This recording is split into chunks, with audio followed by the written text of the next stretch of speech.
we have a very active Phi Kappa Phi chapter here at this institution.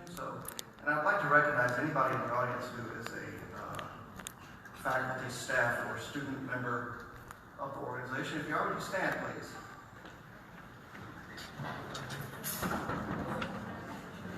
Thank you for being here tonight. This event is one of my favorite events of the spring semester. It gives us a chance to hear from some of our colleagues, particularly in our college, the College of Humanities and Fine Arts. We don't often get to do that, to hear what our colleagues are doing. We're all doing interesting work, and it's nice to be able to have a chance to hear people talk about their scholarly work. I need to give you a brief introduction to the woman for whom this lecture has been named. Then I'll introduce her speakers. Muriel Tomlinson, for which this lecture has been named, came to UTM in 1959 after receiving her PhD in Romance languages from Duke University. She taught French and Spanish in the English department at the time, and then served as the founding chairperson of the Department of Modern Foreign Languages until she retired in 1976. Under her leadership, the department grew from 2 to 6 faculty members and offered majors in French and Spanish, as well as minors in French, Spanish, and German. Professor Tomlinson was also a pioneer of instructional methodology in the classroom, developing the first language laboratory on campus, something with which some of you may have had some experience. Professor Tomlinson was a shining exemplar of the Phi Kappa Phi motto, let the love of learning rule humanity. Tonight, we honor her legacy here on campus by bringing you a speaker from the College of Humanities and Fine Arts, Jason Stout, Associate Professor of Art. He received his BFA in Studio Art from UTM in 2001 and an MFA, a Master's of Fine Arts, in Painting from the University of Texas at San Antonio in 2004. His work exists in several private and public collections, including the University of West Georgia, Jacksonville State University, and the University of Tennessee Martin. During the last 3 years, he has been a part of over 40 exhibitions, including 3 solo shows and 7 national exhibition catalogs. He was also named Tennessee Art Education Association Higher Education Art Educator of the Year, what a mouthful that is, for 2015-2016, and received the Best of Show Award for the Art of the South 2016 exhibition. He was a recipient of the 2017-2018 Bob and Wilma Smith Endowment, and his work, as you can see up here on the screen, deals with elements of formal and figurative abstraction, exploring themes like power, history, and identity, especially as manifest in Southern culture. I will add, this is not part of his official bio, he is also advisor to one of the largest and most active student organizations on campus, with what I'll bet is one of the most mispronounced names, the League of Striving Artists. And I'll bet they're well represented here. That's you guys, right?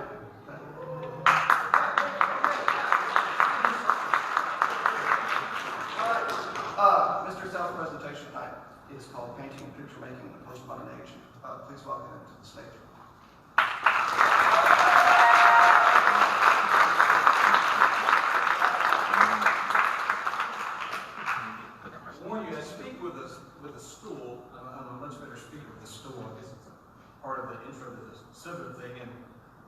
Thank you for coming and missing the Trump address to hear me talk about painting. And I don't know if it'll be as huge as what's coming with what he's going to talk about, but it should at least be a couple degrees better than the Maroon 5 halftime show. Sorry, there's a Maroon 5 fan in the audience.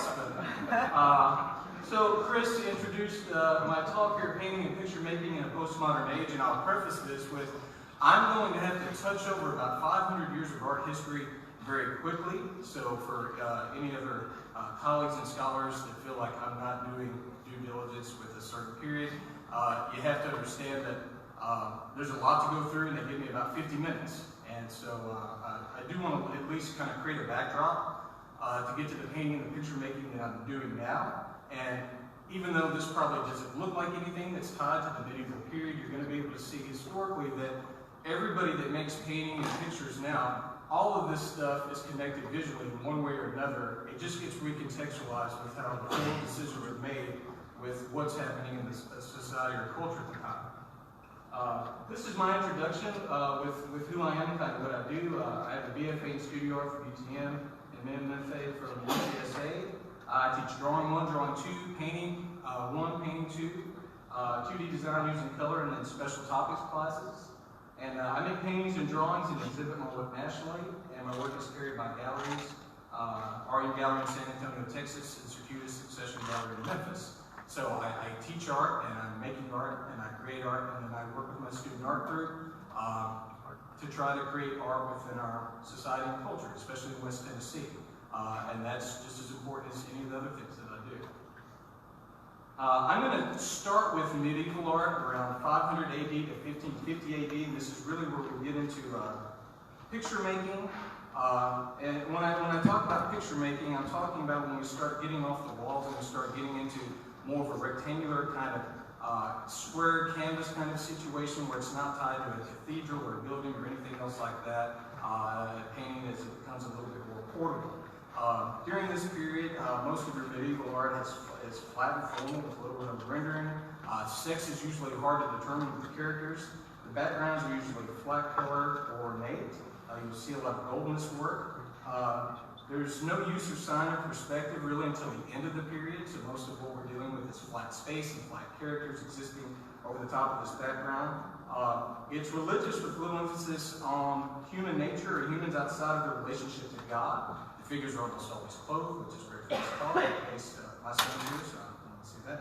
And it is developed shortly after the invention of the printing press. And one of the things that I'm going to touch on as I move through this is that technology really affects the evolution of picture making as we go along. And I'll kind of define what painting and picture making is in a little bit, but the printing press is really important because part of things going into print, going into book form, the world starts to really see and digest information and material in a very kind of square rectangular format. And it's not a coincidence that most of the paintings we see historically moving out of this period are also kind of tied to that format as well. The first kind of image that we'll look at here, this is Duccio's Madonna and Child. This is comparing gold on wood from 1284. You can see all the characteristics of the medieval period that I talked about here. One of the great things about medieval art is that there's always some kind of a child, which is supposed to be a Christ-like figure that always looks like an ill-proportioned 40-year-old man sitting on the top of his lap. And even though this is due to a lack of a little bit of draftsmanship and a real kind of fluid attention in nature, they really make for more interesting pictures than I think as the ones in the Renaissance. We'll do one more of these. Madonna and Child was a very important theme. This is a Cetus Virgin and Child before saints, and this is a detail shot. And you can see how similar the picture constructs are, and it's usually flat figures with little to no rendering. At this point, oil paint hadn't been invented yet, so when you're talking about tempera paint on wood, you're really talking about a loose kind of mixture of a paint that doesn't really glaze well. So what you have is a lot of stumbling and trying to move a light value into a dark value, trying to do things with a brush. But it's not until oil painting where they're able to really develop processes that can build dimension and form. This gets us into the next period, which is the Renaissance, which follows exactly after that. You have mastery and use of linear perspective. One of the things that I'll touch on that takes us a long time as picture makers to get out of is the fact that once we discover and we really start paying attention to Renaissance depth, we don't really get out of Renaissance depth until around the late 1800s, early 1900s. The people start experimenting with pictures that do other things. So the amount of attention to linear perspective and real depth that exists in the Renaissance will dominate picture making for a long time.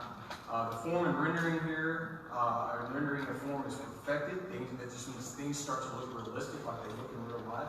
The symmetry and depth in pictures is always a primary focus. Anatomy and the correct representation of nature and human beings, which means people actually look like people look, so they can start to see correct children in a second.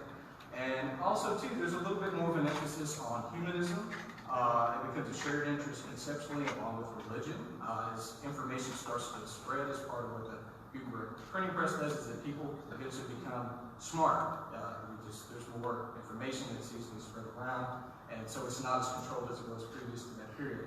It harkens back to Greek classicism and architecture. A lot of what you're going to see in the Greek art from that time is very, very sculptural and less pictorial. And what you get in the Renaissance is really the first kind of like vestige of like pictorial art that focuses on the representational nature of what existed in Greek art. In this period too, we start to get oil paint as a medium. It was invented around 1410. And part of what we see with oil paint is that it brought techniques such as underpainting and glazing, which made paintings more lifelike and realistic, which means you can do an underpainting. It's a value painting with light and dark value, and slowly start to glaze layer and layer and layer of thin, transparent paint. Oil paint is essentially pigment just trapped in a more body that then rests and hardens, and it creates a film. And the more transparent or thin down that it is, the layering of the skin starts to become more and more luminous as you layer over and under paint. The first two that we'll look at here is a comparison of the Sansetta from earlier and the Cima di Pinigliano's Virgin and Child. It's an oil painting on wood. I'm going to show the oil painting here in 1500. And you can see already two distinct differences here. The amount of rendering that happens with the invention of oil paint and the painting on the left is night and day with the amount of form that's able to be developed. You can also see more of an attention to what exists in the real world. So instead of being on a gold background or promise with this ornateness, which is heavenly and kind of in this mind state, what you have now in this picture is a virgin and child that's actually in front of a place that exists that you can go see or visit. It exists in the real world. Part of what we notice here too that starts to build very, very simple depth. And the great thing about all the Renaissance stuff that exists is it doesn't take a lot of stuff to really get a picture very deep. One in the back here is that we see, well, you can kind of see it behind her to the left and right as we see a horizon line that separates the sky from the ground. And just by doing that, you're already falling into a sense of illusionary depth. So when you have round figures that look like the people you see and encounter every day, and they're existing in a world that has depth, you're getting close to what a true kind of human experience is. This is Raphael's School of Athens. It's a fresco from 1509 to 1511. This really shows off all the great kind of control tricks that happen in Renaissance depth that makes this depth more representational. We have decrease in relative scale, which means figures that are closer to us in the foreground and the middle ground are actually large.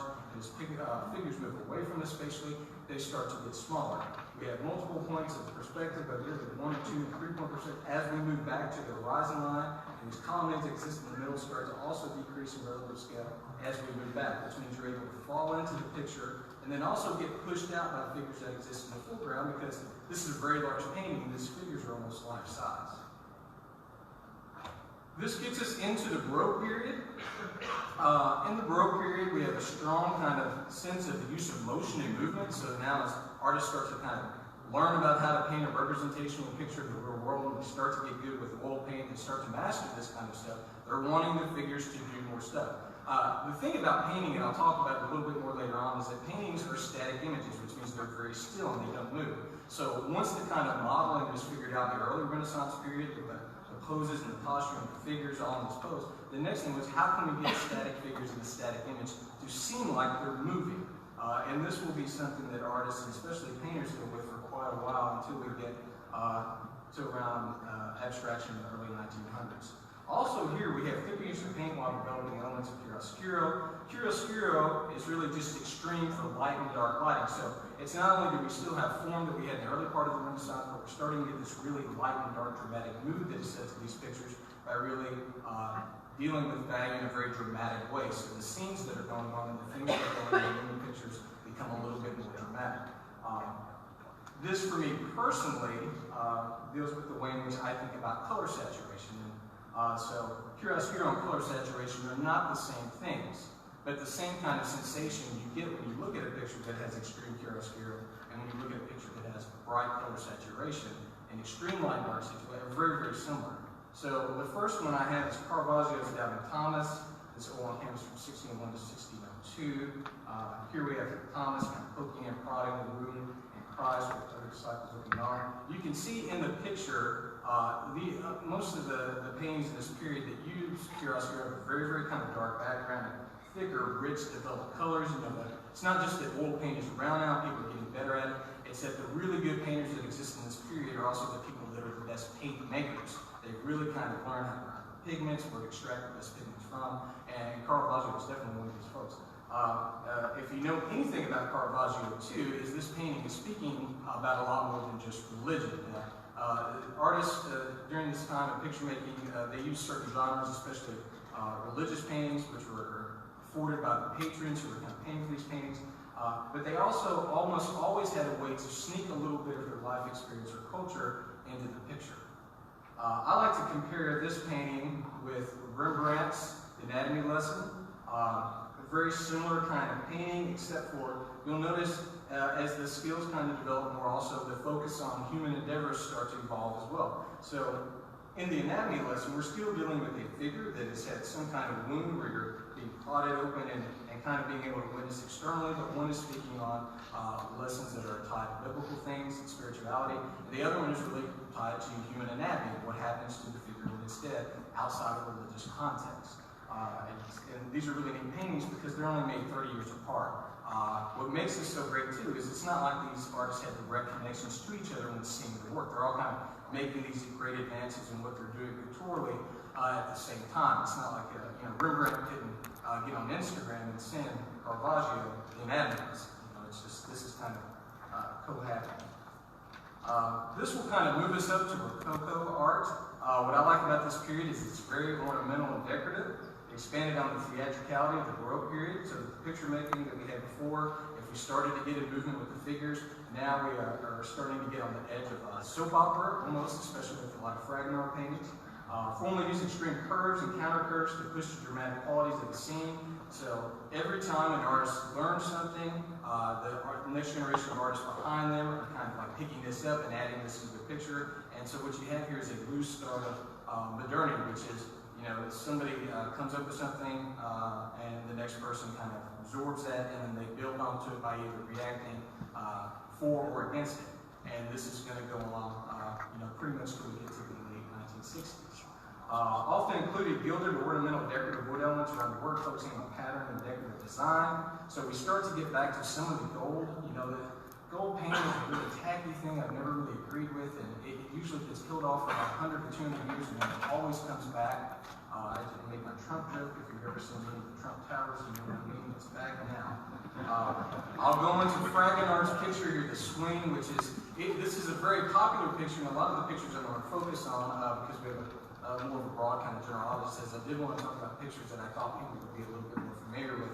But even though this painting was made in 1767 and the work that I make is very different from this, this has always been one of the most exciting pictures for me, just because of how theatrical it is, how fun it is, the amount of decoration and floral elements to the picture. It becomes very, very decorative to both parts of what you're seeing is bushes and trees and the negative space, and how they move in and out of the light of the picture. Actually, there's great moments of textural abstraction where if you really look at the picture long enough and you get through the image part, there are beautiful moments of eerie abstraction that exist naturally in a very kind of naturally depicted picture. And outside of the fun kind of fantasy part of there's a lady in the swings, pushed from behind, there's another suitor just casually kicking her shoe off that one. It has everything that a daytime soap opera has with all the lusciousness and beautiful paint that Fragonard brings to the table. This is also, this is a detail of Marie Antoinette's bedroom. Most of the great painting from this period happens in France. You'll notice that most of the painting historically, which really gets talked about, is usually following some kind of level of patronage or money.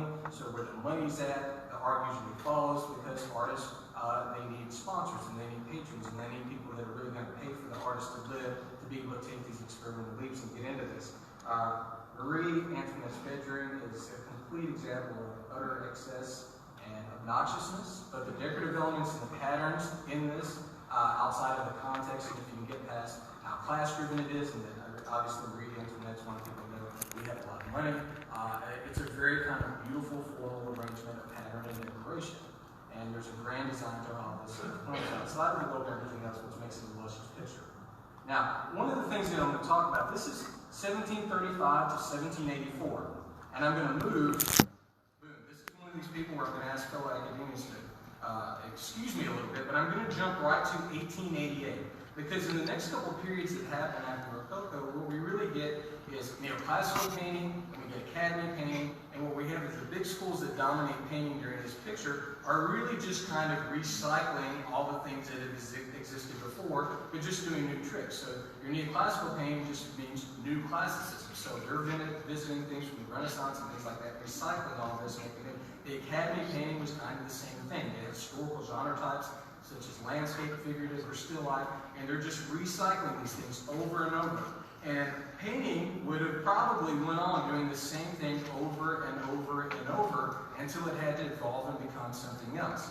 The Eastman Kodak camera was invented in 1888. It was the first kind of portable camera that people could actually buy and afford to purchase. Before that, we have some of the earliest photography existing in France in like the late 1830s, but it's not common use. It's not like everybody could afford to get a camera, they could use it, or even understood what exactly they did. But by 1888, when this portable camera becomes available for people to own, painting has to do something else, because painting, in all its great forms and its innovations and its beautiful human qualities, could not represent the world in the exact same exactness that a camera can.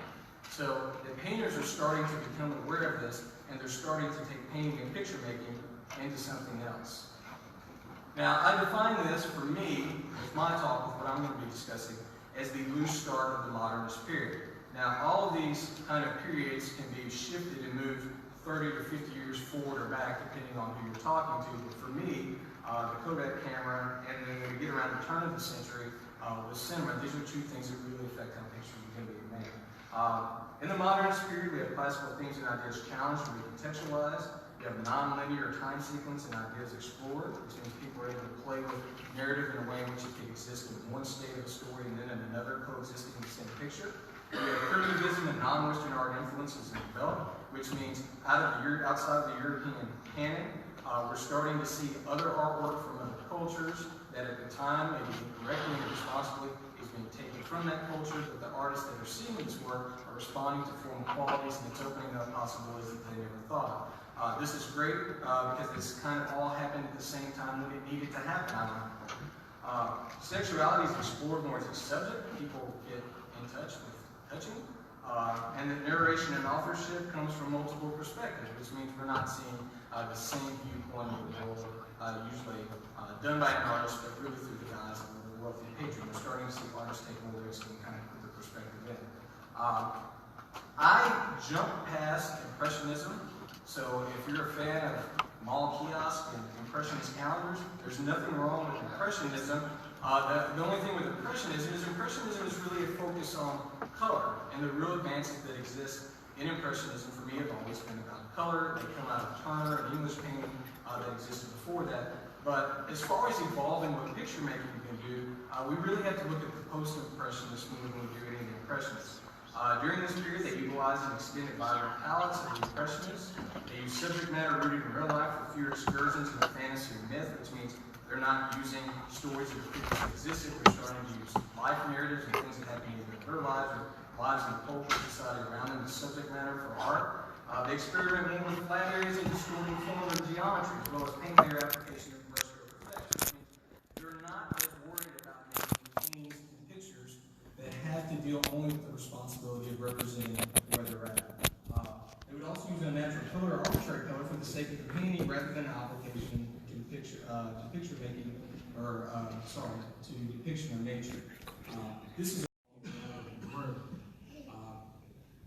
this, of course, a lot of these came out of some of Cézanne's late landscapes, and so this is Cézanne's image quarters from 1895, which leads to Picasso's Factory Portrait de Novo in 1909, and you can see how the flat kind of slabbed application of Cézanne's post-impressionism leads to Picasso looking at this work and really translating it into different planes of light and dark language, where you're seeing one subject matter, but you start to see it from other parts. And he's breaking up the traditional grid that existed in picture making for so long. The next two pieces, this is Braque's Man with a Guitar and Pablo Picasso's Man with a Guitar, both from 1911. Picasso and Braque, as they're working on these paintings together, visited their studios every day.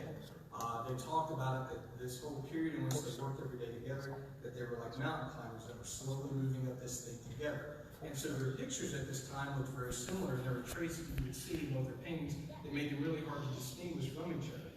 You can see some of the light and dark brown on the edges of both of these paintings. They're evocative of early cinema. If you've seen any black and white movies from the turn of the century, you can see some of this, but sometimes it's hard. These are like visual puzzles that you have to decipher. You have to go in and kind of pick out different parts that you see the figure, because the figure's been broken up into tiny cubes, which is where cubism comes from, but it's really just an attempt to kind of play off of breaking up the grid into different kind of viewing angles and distances so that we see one subject matter in a multitude of ways.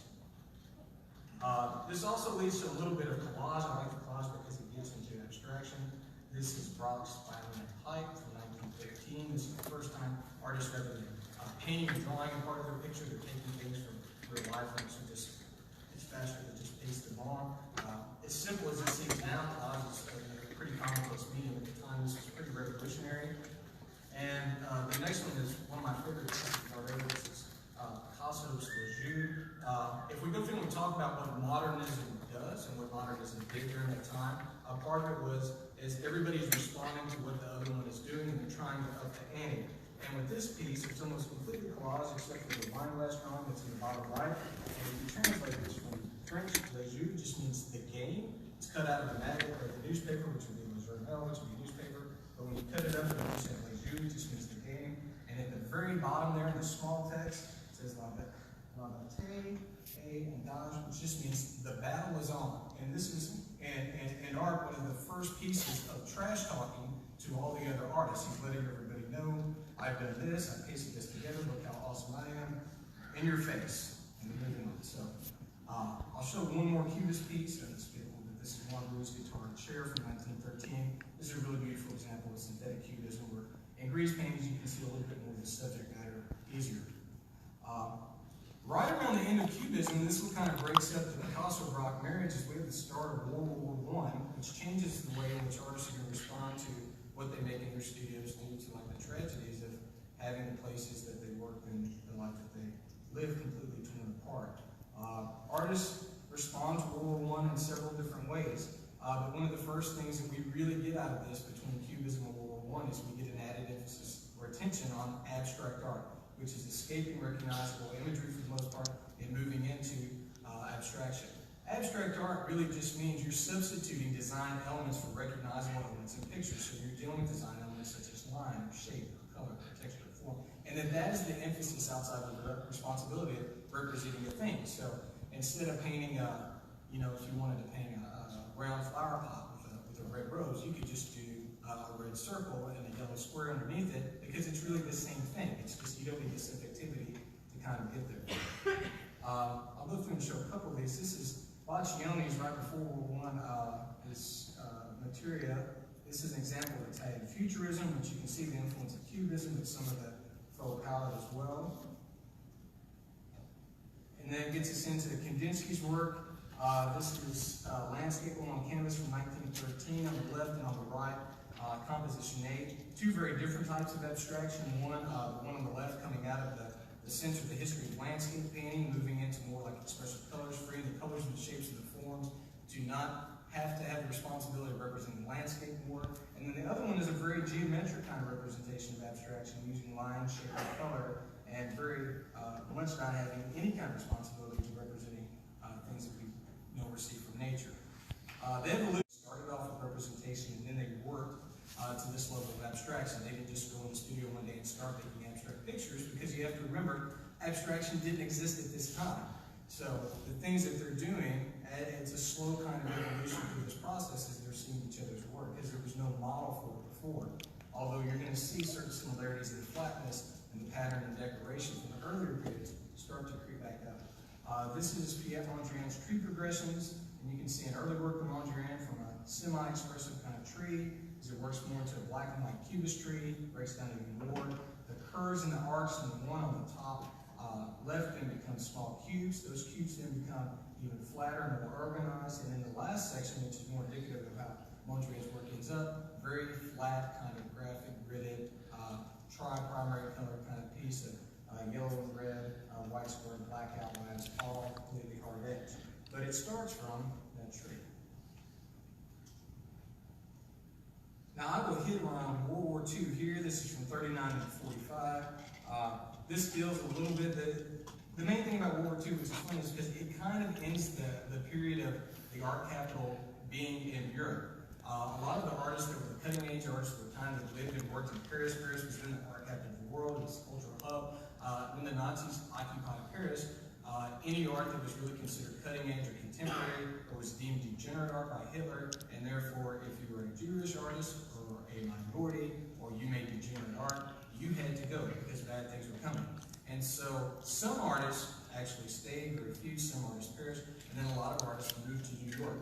There are two big winners at the end of World War II, Russia and the United States, and most of the artists, because Russia was moving into communism, moved to the United States. So we start to get a split and move from the art world capital being in Paris to New York. And that's going to really get me into American abstraction. This is Jackson Pollock's number 31. When the Americans started doing abstraction, it's not that abstraction didn't exist before, it's that Americans really embraced abstraction in a way in which the Europeans didn't. One of the things that happens when everybody moves over is that you have extremely wealthy patrons quit buying and investing in European art and really start to push what American abstraction is. People like Peggy Guggenheim, working with critics like Clement Greenberg, kind of develop a national aesthetic for what abstraction, especially what American abstraction can be. And Betty Parsons was another patron. And they just start pumping money into this scene. And so these artists who are on the tail end of surrealism and tiptoeing on abstraction really start to embrace what abstraction was.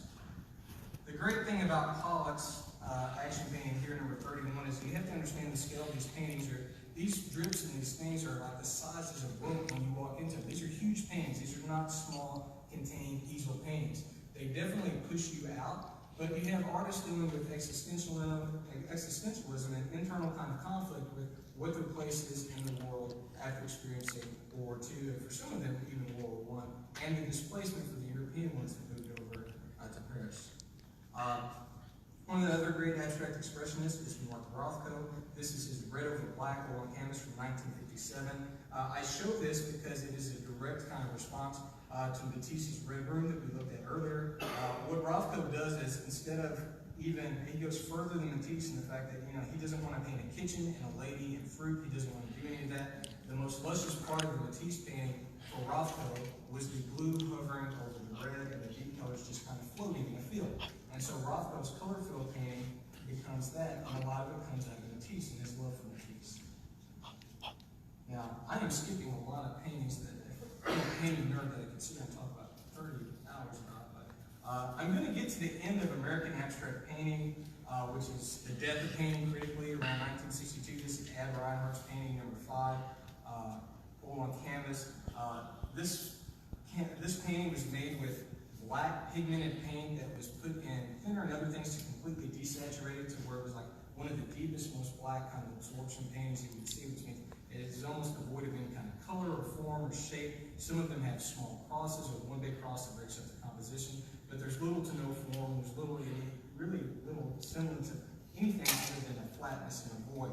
And at this point, critics think that painting is critically dead, although it's not, it just keeps coming back. Painting is the great zombie of the art world, but at this point it's critically dead. We're free to kind of leave the modernist period and move into postmodernism. And this kind of gets into what I do. We're in a modern age, but also a postmodern age, but what picture making is. And I'm going to go through and read some of this so I can kind of explain to you how I talk about this stuff and think about this stuff. Although painting hypothetically died, it's critical canon of art to continue doing paintings. Its works were informed by the age in which they lived and an important feature of contemporary art. It's important to understand the split here and how most artists approach painting. Now, critically, there are painters and there are picture makers. Paintings really come out of a sense of what abstraction is, meaning non-image-based paintings simply use non-objective, although non-objective painting can still feel very abstract. And then there are picture makers, and then picture makers use elements of narrative and storytelling and recognizable subject matter parts, but also use elements of pure painting and abstraction to make their work informed by our history. This is really what I do in my pictures. I think every picture painting that I make is tied to, the 500 years of painting history. The artist Peter Saul said that the best thing about painting is that when you pick up brushes and paints and you approach a canvas, is that you have the same problems that painters did when they were painting in the 1400s and 1500s. Carol Bonham says that the problem with painting is it's so very flat, it's very limited, and it's very basic, but also, too, that's its greatest attribute, because for me, that's always been a challenge too. And this also brings in the idea of the context and the content in which we make it, which is postmodernism. Postmodernism simply, no one has a good definition of it, but I'm going to try.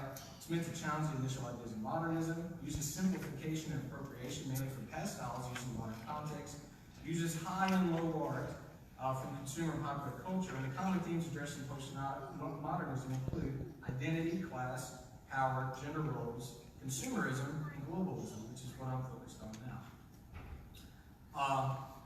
This kind of gets me into the cloud compositions that I'm creating now. It's the idea kind of based around flight clouds. I started making these paintings right around the end of 2015, early 2016, during the transition of the end of the Obama era into the Trump era that we're in now, where there was a lot of turmoil and conflict. Also around this time, we were expecting our first son, so there's a lot of like, personal life stress, the stress of the job, but also too, waking up and responding to the world every day, with dealing with how you pay your bills, are you being informed about the person to the left and right of you? Was there another school shooting today? Was there some kind of racial uproar and injustice that happened? Are we at war with another country? So the challenge that I always had in thinking about all this is that there's so many things going on at one time, with painting being such a slow thing. By the time you try to approach it as a single narrative and make a picture, the thing had already passed everybody to on to something else, because paintings take a little bit of time, they're very still. And so I had to figure out a way to make a picture construct that could talk about all of these things coexisting at the same time. And that's really the whole stress and the problem with everything that I was experiencing. It wasn't me fixated on one issue or one idea.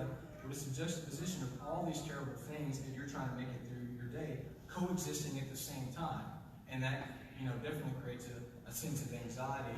And I don't know, it's just, I was trying to figure out a way to take how I felt and convert it into a picture. That's what all artists do. Also, too, with the conflict of Renaissance depth versus flat space, especially the push and pull of the picture plane. So creating the idea of like being able to fall into a picture, but then canceling that out like Matisse, and also being pushed back out of it while having multiple narratives coexist in the same frame, which is not an easy thing to do. I really hadn't seen it exist in a different kind of picture before. The show that I made before this is me trying to figure out how to do this. So I did a show that was called Interiors and Exteriors, which dealt with like landscapes, or my attempt to like do or think about landscape, and then my attempt to like personalize objects by painting interiors and still lifes. This is leaning Derek's sunset. Derek is an old Derek, which is up in the, on the hill there leaning over, and it really had to do with the fact of taking this idealized kind of beautiful American semi-abstract landscape, but also comment on oil drilling and shale oil, which is all subterranean, like, so things underneath it. So trying to do a landscape that's actually informed by how we're thinking about it, or the problems we're dealing with landscape now. The other piece that was in this show, there was a group of landscape paintings and still life paintings. This is Memento Mori, Backroom Glory. This is a play off the Vanitas paintings from the early 1600s. In this painting, I was using things like skulls and beer cans and cigarettes, things that were like vices for me. Really kind of nervous thinking about this all the time. Most artists, when they're kind of working, are in a mix of blind confidence and complete failure anxiety. And when we're in the studio, on a good day, it's a little bit of both. On a bad day, it's too much of both. And so that was me trying to like do these feelings. I did leave a window open and had part of the landscape, but the problem was that I couldn't get these things to coexist together, because I was really thinking about the landscape and the still life and the metaphors and the symbolic things that were happening in both of them at the same time, but I could only kind of place them in their genre construct, and I couldn't get out. So part of what I start to deal with is thinking about, okay, paintings are static images, are modern time, they're confronted with multiple narratives, which means multiple stories. Narratives come from television, internet, film, and music. Through the news and other media outlets, these narratives are also spun. So one of the things I start thinking about too is when we get news, when we receive news, that there's no longer a true sense of truth, that every news or information we start to get is constantly spun by one media outlet or another. So we have a vague kind of idea of truth, and then we have this thing spinning. And this idea of spin becomes very important in these paintings. Part of the thing that I wanted to do too in these pictures is I really wanted to make pictures that were responsive to what was happening now in the age of cinema, because really paintings have to compete with movies now. Movies are the dominant art form, and I want to make a painting, or try to make a painting that's at least as exciting for a moment as a movie is. So saturated color, layered images, environmental awareness, and a secondary environmental awareness dealing with space exploration and some kind of things. I like to think about space a lot. So not only the environment on Earth, but also future environments as we kind of move out throughout the universe. And two of the things that I started to look at early on were these ideas of cloud fights from cartoons from like the 50s and 60s, especially Looney Tunes and Beagle Baileys, but also pictures of like the Cocoon Nebula, which is just a star cloud, and how these two things can work together to not only hold multiple areas, but also speak about part of the landscape concerns that I was dealing with. And this is my first kind of clumsy one. Even the title is clumsy and not very ambitious. This is just the cloud from 2015, where we have this landscape with this path leading towards the sun. Part of just putting a road moving towards a focal point in the background is the fact that the roads are usually pointing right at something that seems like an easy solution. For me, I'm very interested in solar power and how we can escape fracking and other things like that if we just invest in the energy that's right on top of us all the time. But as someone that looks at pictures and his kids make pictures, this is also a very kind of easy pictorial device. It just says this is a pleasant little picture. Here's a road. At least everybody learns how to make this picture, when they're in first or second grade. I like my idea of my fight cloud kind of existing as this disturbance in the middle of this idyllic landscape that talked about environmental concerns, but it just didn't seem like it was still enough stuff.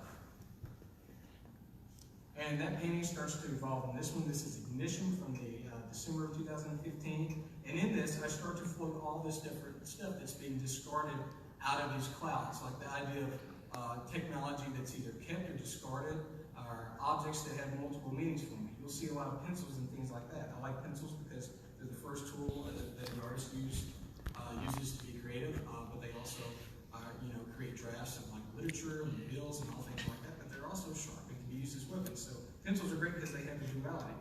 Coming out of this, you'll see bombs and bullets and shotgun things. It's just the idea of like turmoil. This is Nimbus Kick Stomp. This is 2016. This is one of the first kind of successful ones where I feel like I'm being able to fall in the picture, but I'm also getting, as soon as you go into the picture, you're also getting pushed right back out of it with the idea of this cloud that's kind of existing in different layers. It's exploding and pushing you out. Outside of this cloud, I have things like cameras, rockets, stones and rocks. These are kind of great abstract forms, but stones are also funny because of the biblical reference, going back with, people stoning each other and things like that, but also too, also kind of Bob Dylan song, everybody knows get stoned, talking about being critically planned. So when you're making work, you're also self-aware of how people are going to critically respond to it too. It has this giant kind of foot that's on the path there, so in this picture you're not able to see the sun. So these clouds usually all float, but I wanted to see what one would look like grounded with a big giant foot coming out, because sometimes you just want to paint a big giant foot. This is Ignition from 2016, and this one it's less about all the objects coming out of it, but more about the color. And this one I'm trying to experiment with different types of palette, and the environment that I wanted around it was something that would maybe be more reminiscent of something that's radioactive. And this is a portrait of me with one of the paintings when I was a featured artist in the Art of the South in 2016. And as these paintings start to evolve, one of the things that I started to really think about is, at this point when I'm making these paintings, my son is right between 2 and 3 years old, and he's talking, and he's doing funny things, and he's wearing hats, and he's playing. And one of the things that I always wanted to do was create pictures that a very sophisticated adult could look at for a long amount of time and try to dissect and pick apart, but also too that my son could walk up to and have some kind of visual instant gratification, and that both of those responsibilities are really important to me. I love this picture because my wife's got this very funny Mickey Mouse jersey on, but he's wearing this army hat. I noticed that as he puts on hats, and how much this influenced me as a kid, as we put on hats, this is how we're formed, how we play, and how we play sometimes in an age of like hyper over masculinity decides a lot about how we move forward with our identity going forward. So it's something that I became very aware about and wanted to kind of put this into work. So this is two pieces that kind of go together to talk a little bit about my process. I start, even though these paintings maybe look non-traditional, I start in a very traditional way. Usually I start with a large set of drawings, and I work through these. Almost all the drawings for the clouds have been charcoal on torn paper, and I kind of hash out my ideas there. And then once I get through all the drawings, I will usually take or select what I think are the best drawings out of the group, and I will try to convert those into paintings. And the thing that's great about doing the painting part of it is there's no predetermined color scheme to any of the paintings. I just have a drawing and a sense of light and dark value when I'm going through, but I'm free in the painting part to respond to what the drawing presents, but also to have this initial kind of response to like, what do I want to do with color here? And the pictures kind of evolve in the painting in that way because color isn't planned, and there's organic kind of decision making in both that. This painting and this drawing is called Hats for Bats. Hats for Bats, sometimes I'll use pop culture references for things for titles if I think they're funny. Hats for Bats is a line from the movie Major League, if you've ever seen it. Serrano puts Corbin Burns' golf club hat on top of his bat, and he looks over at it, and very kind of deceiving when he says Hats for Bats. But part of the play on words with that too, it has on bats, is that around the whole peripheral of the picture, let me see if I can get the laser. There we go. Around the whole edge of the picture are all these other hats that represent different kind of guises and masculinity within the culture that, as your son grows older and starts to play, that he can take on, from a police officer to a soldier to an outlaw to a real bad kind of southern outlaw. And then this right here is actually the toboggan that he was wearing at that age that I put in the painting. And so how these different hats that go on him affect who he's going to be as he gets older. And of course, all the other elements that exist in the pictures, such as feet with, holes in the shoes, representing class structure and power, and rockets and money, and different kind of things like vices, like bottles and pills and things like that. This is one from 2017. This is called Towering Over. This has elements of 9/11 imagery, broken satellite dish, and other things kind of on the periphery of the picture. All the different things in the pictures sometimes have multiple layered meanings. Sometimes the meanings are very, very specific and personal. One of the reasons in this painting why I put a satellite and I put a phone is that it was around this time that we had to disconnect our landline in our house. My mother passed away in 2005, and one of the things that we did for years is we kept the landline the same as we moved in with redoing our house, because there were a lot of people that would call that didn't know if she passed away, and like would ask for it, we'd have to explain and tell them what happens. But by keeping that line open, it also kind of kept the idea of like not processing or dealing with that fully. So this kind of disconnected phone here on the edge is really kind of commemorating the day that we finally had that camera disconnected and kind of had to let that part go. I'll go to a couple that I'm working on now. I'm going to bring a little bit more here and we'll be done. These are two pieces that I'm working on now that I've converted to paintings that deal with the ideas of institutions and how we house people and how we imprison people, and in our culture, how class and power deal with those things. The one on the left is probation ignition flash, and the one on the right is inflammatory, public housing inflammatory. So that deals with the idea of like imprisonment in institutions, but also at the bottom, the idea of living in places where you don't have adequate kind of things like clean water that doesn't have some kind of water poison in it. This is a painting from that group. This is called Fenced. So we have a prison that just died at the fence. We're in an age of living with walls, but at the same time, all this was going on. If you look at the bottom, we were also going through all the Hollywood scandals. So there's just a neat kind of contradiction how the things that entertain us are also the things that kind of entrap us, and that we have to be careful about the relationship of those things that exist in our culture. So at the bottom, we have like a red carpet robe and a director's lock and a piece of film. And then this is media keys. It has some of the same imagery, some of the same content. And these are two of my latest charcoal drawings that just finished at the end of the year. Both of these use text. The first piece is I really use text, although I kind of hide the text. These are based off of the construction of the Hollywood Hill signs with all these other things going around it, which I've been talking about. Very layered kind of imagery, a lot of kind of things that you can read into. But at the same time, it's the idea of how the picture works. We're trying to fall into comfortable depth, getting pushed out, but then when you hit the stuff, also moving around the canvas in a very radial way, which is really hard to do in a rectangular square format. And then that's the painting of that. Okay. And I'm at the end of all my slides. I've been done for 60 slides. Are there any questions? Yes. Yes. What originally inspired you to become an artist?